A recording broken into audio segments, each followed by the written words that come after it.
हेर्नु साथीहरूलाई हेर्नुहोस् त मैले आलु चपको पार्ट 2 लिएर आइसकेको छु। यो चाहिँ मैले आलु चप डिप गर्नको लागि बनाएको हो। यसमा चाहिँ मैले मैदा र थोरै फुड कलर लिएको छु।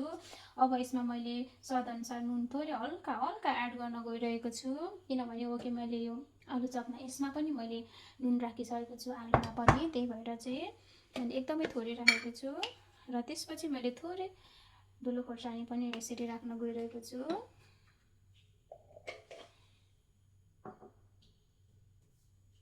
अब चाहिँ यसलाई मजाले मिक्स गर्नुपर्छ। यसरी मिक्स गर्नु मजाले।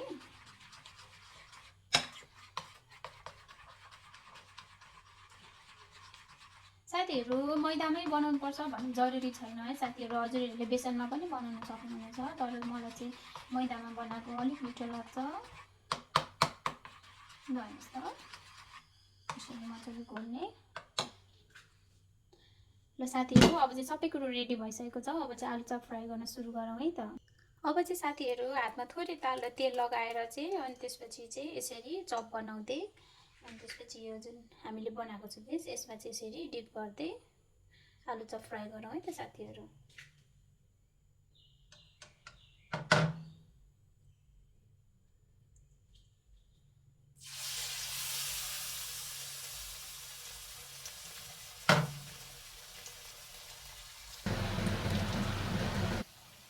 ल हेर्नुहोस् त साथीहरू, अब हामीले चाहिँ यसरी नै सबै आलु चपलाई चाहिँ फ्राई गर्दै जाने।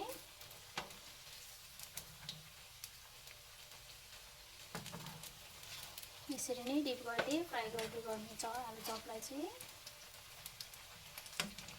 हजुरले चाहनुभयो भने यसरी हल्का हातले प्रेस गर्न पनि सक्नुहुन्छ यसलाई यसरी।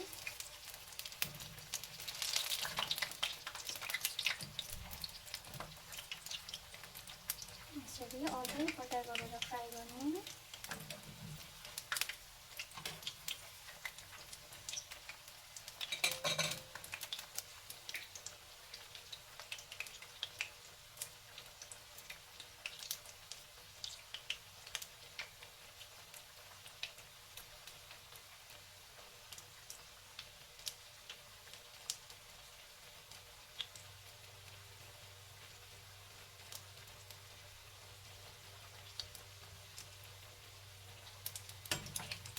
कस्तो मिठो देखेको छ, कलर पनि कस्तो राम्रो आएको छ आलु चपको।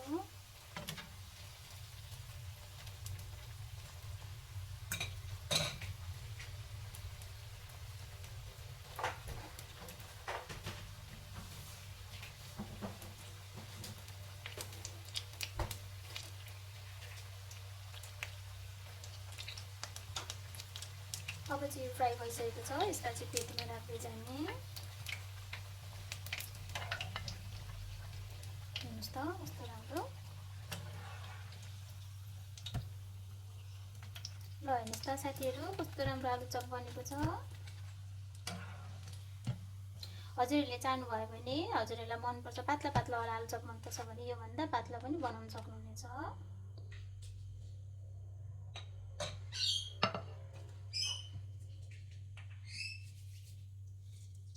यसरी नै अब हामीले अरू आलु चपलाई पनि यसरी नै फ्राई गर्दै जाने।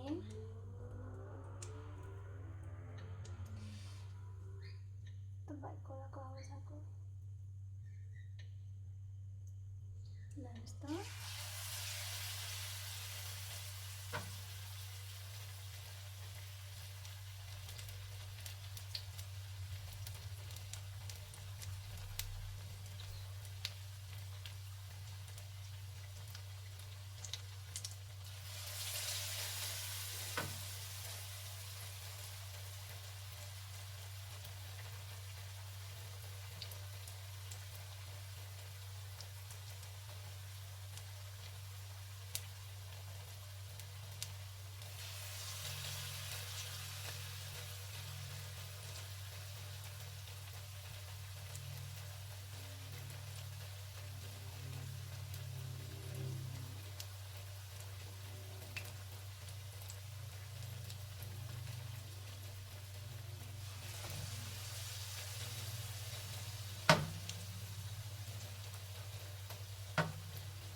हजुरहरूले चाहिँ आलु चप चलाउनु हुँदाखेरि चाहिँ एकतर्फी पाकेपछि बल्ल अर्को तर्फ चाहिँ यसरी पल्टिदिनु पल्टिदिनुलाई यसरी पकाउनुलाई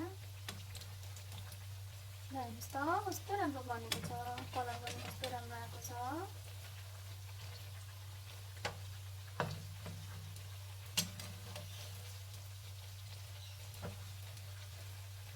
हेर्नुहोस् त वाउ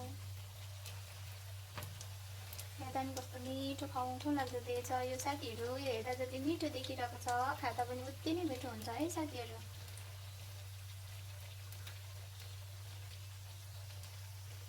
ल हेर्नुहोस् त साथीहरू कस्तो राम्रो आलु चप बनेको छ। अब यो आलु चपलाई पनि मैले निकाल्छु यसरी प्लेटमा। ल हेर्नुहोस् त कलर पनि कस्तो राम्रो आएको छ, आलु चप पनि कस्तो राम्रो बनेको छ।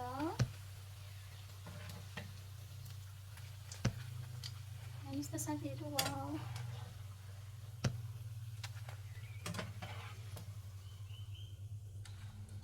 ल हेर्नुहोस् त साथीहरू, ल हस् त साथीहरू अब चाहिँ मेरो आलु चप बनेर रेडी भइसकेको छ। यदि हजुरहरूलाई पनि आलु चप मनपर्छ भने हजुरहरूले मेरो